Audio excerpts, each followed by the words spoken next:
Okay, students, good morning. This is 11th standard, third unit poem. Okay, lines written in early spring. Lines written in early spring by William Wordsworth. By William Wordsworth. Okay, so when thinking about William Wordsworth, you might have known about this poet. This poet is known for his romanticism.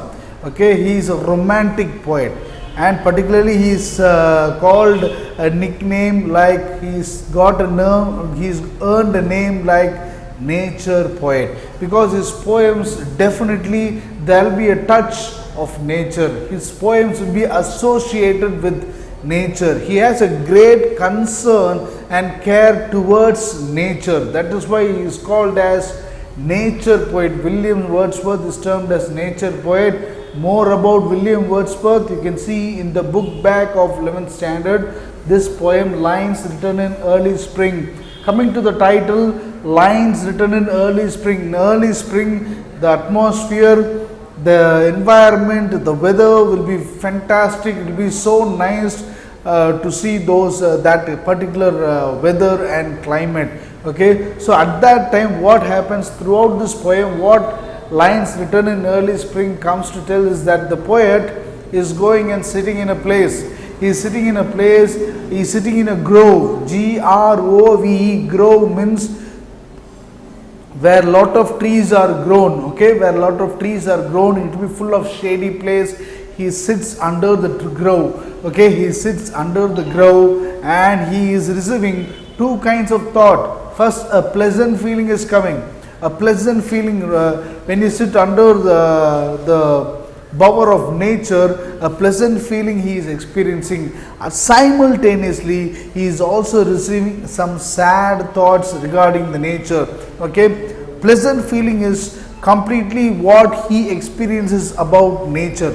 Okay, pleasant means what? Happiness. That is so nice. Okay, it is so beautiful to experience nature. Sad and sorrow means what man has done to the nature. That is what his question is. That is what throughout his poem, okay, he's just telling, he is coming to tell that what man has exploited. He has destroyed the nature out of his greediness. Okay, man has become so greedy, so he has spoiled the nature.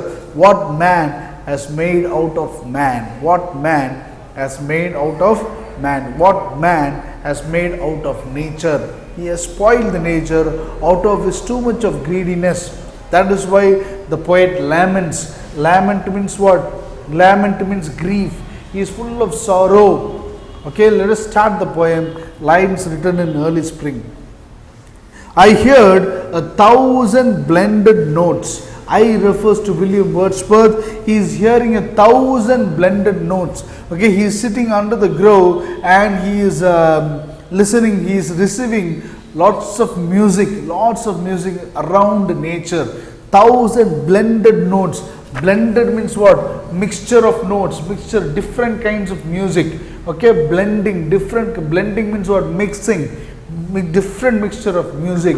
Okay, I heard 1,000 blended notes while in a grove I sat reclined. While in a grove means what? Full of shady places. Okay, full of trees. Okay, where we say full of mango trees, it is called a mango grove. Where we see a lot of coconut trees, we call it as coconut grove. Okay, in Tamil we say thopu. That is what grove. Okay. While in grove, I sat reclined. Reclined means what? Leaning. Okay, he might be leaning on a tree. Okay, sat means what? It's an old-fashioned word of sat. Okay, sat means an old-fashioned word of sat. Sitting in a grove and reclined. What is he feeling? In that sweet mood, when pleasant thoughts. In that sweet mood, he is in a very good mood. Pleasant thought, good thoughts come to him. At the same time, bring sad thoughts to the mind. Sad thoughts to the mind. Okay, so that is what the first stanza. I heard 1,000 blended notes. Sitting in a grove, we can see William Wordsworth. I refers to William Wordsworth. He is experiencing lot of sad thoughts as well as pleasant thoughts. Both pleasant thoughts and sad thoughts comes in a in a particular time, at the same time.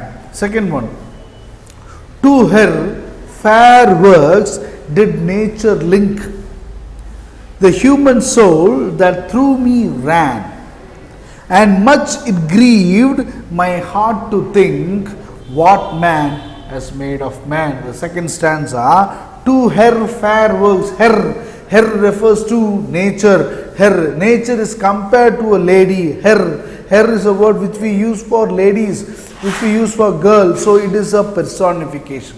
It is a personification. Nature is being personified as a lady. To her fair. Fair means what? Beautiful. One is beautiful, another is just. This is not fair. We say this is not fair. So see, I think both words will be suitable here. Okay, to her fair nature. Fair means what? Beautiful. Okay, just means what? Which is equal. Okay, justice. So I think nature has done everything. It has justified us. It has given everything just. To her fair, beautiful works did nature link the human soul that through me ran. The human soul of William Wordsworth through me ran, and much it grieved, it worried that soul. The human soul means what? There's another person which is inside you. That is what soul. That soul of William Wordsworth, okay, it worries, it saddens William Wordsworth. Okay, why it is saddening, why it is worrying William Wordsworth? That human soul that through me ran, and much it grieved, worried. Grieved means what? Worried, grief. Grief means what? Lament, sorrow, sadness. Much it worried my heart to think what man has made out of man. What man is made of man? He has not done anything good. Okay, he is just spoiling the nature. He is just grabbing the nature.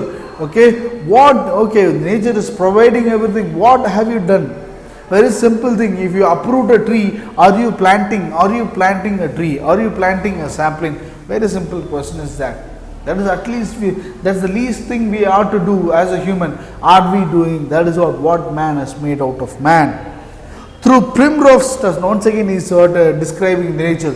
Through primrose tufts. Primrose means what? On page number 86, you will see the picture of primrose. Okay, a rose, a beautiful flower. Through primrose tufts, branches. Tufts means what? Branches. In that sweet bower. Bower means what? Bower means a shady place where a branch gives us lot of shady place under the tree. We are sitting under the branches of the tree where we receive lots of shady place. Okay, if sun is glowing very hot, what will you do? You'll go and find a shadow place to go and feel relaxed. That is what called bower. Okay, through primrose tufts, in that sweet bower, the periwinkle is also a flower which you can see on page number 85 on the side itself. Okay, this is what we say, periwinkle on the side of the poem. Okay, periwinkle. Okay, you will see it's a trailing plant with large blue flowers. Trailing plants means what? It is like a tail. It grows like a tail. Okay, like a climbers, like a climbers. Okay, it goes like that, blue color flower. Okay, we can see on the page number itself, page number 85 on the poem itself. You can see, okay, that periwinkle trailed its wreaths. Trailed means what? Trailed means making path. Making path. The flower has grown like that, making a path. Okay, how it is making a path? Even it is making a path like wreaths. WREATHs. Wreaths means what? Particularly you might see when a person is dead, we go and place the wreath. Okay, it will be in a circle shape, full of flowers.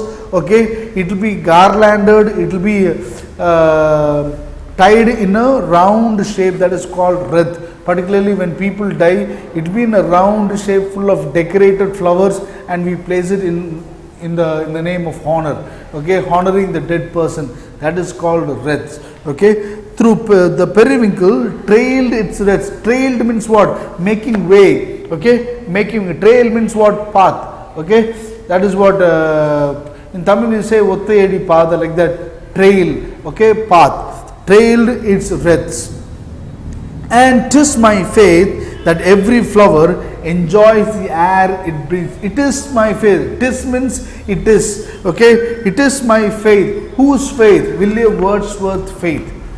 Okay, William Wordsworth faith. What is his faith? That every flower is enjoying. It is enjoying its own happiness. Okay, that every flower enjoys the air. It is receiving the air it breathes. Okay, it is enjoying. Okay, the every flower you can see so beautiful, so bright, so it blossoms and it is enjoying the air. Okay, it breathes. Okay, next stanza. The birds around me hopped and played. He is sitting there enjoying the notes. Okay, receiving blending of notes. Okay, then he is seeing the periwinkle tufts, periwinkle flowers, primrose. Everything he is seeing. At the same time he is seeing some birds, okay, around him. The birds are hopping. Hopping means what? Jumping with one leg. Hopping means literally it means jumping with one leg. Okay, the birds are jumping. Okay, hopped and played. Their thoughts I cannot measure. The poet cannot measure the bird's thought. We cannot measure the bird's thought. But one thing he understands, the bird is enjoying the nature. Okay, the bird is enjoying the nature. The least motion, its movement gives him happiness. The bird's movement gives the poet happiness. William Wordsworth happiness. The least motion which they made, it seemed a thrill of pleasure. Gives him a thrilling pleasure.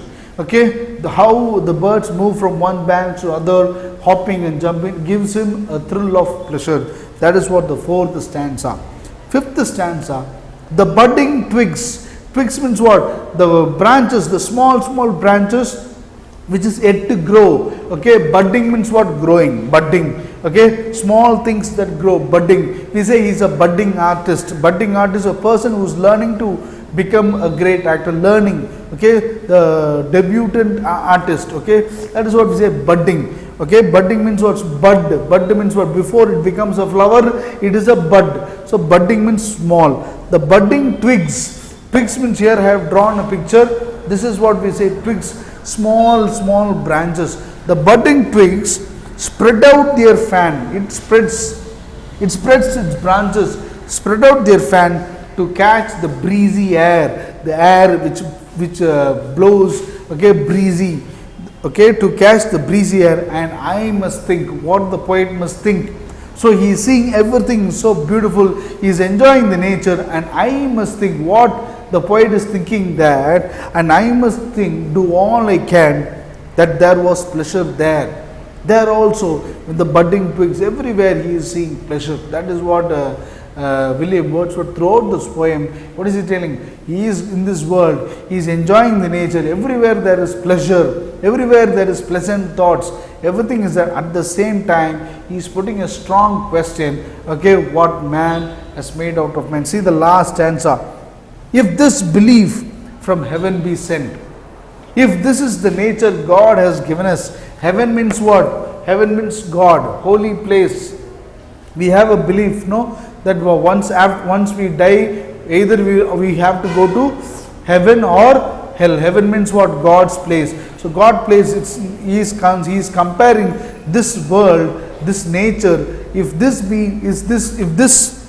belief, okay, if this is God's plan, okay, if this is God's faith, okay, if this belief from heaven be sent, if such be nature's holy plan, if this is what nature's holy plan, what is the holy plan? To spread happiness, to give us happiness, okay, to give us pleasure from everything, from every nature.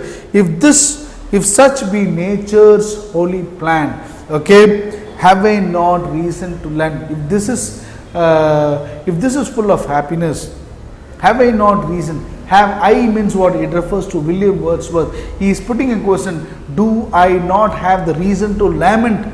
Don't I have the reason to lament? Lament means what? Worry. Lament means what? Crying over something, feeling for something that you have lost.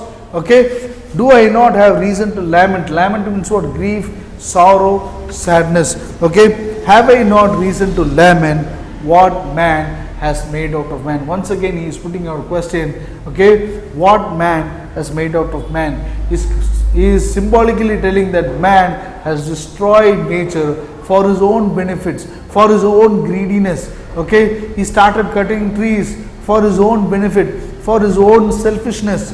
Okay, so that is what man has started destroying nature. So what man is made out of man? Nature has given everything. Okay, throughout this poem we can see William Wordsworth, as per the name nature poet, he has a great love, an intense love towards nature. But what man is doing is that he is spoiling the nature. He is cutting down trees, okay, and he has become so selfish. So that is what that question. This question we say it as a rhetorical question. He is not expecting an answer to this question, but he is putting a point that what man has made out of man. Okay, so that's a beautiful poem. Lines written in early spring. It's a simple poem, but he has put a great tone of nature, destroying nature. That God has given this nature, and we are spoiling this beautiful nature. It talks about man's greediness about nature. Okay, thank you. We will see in the next poem.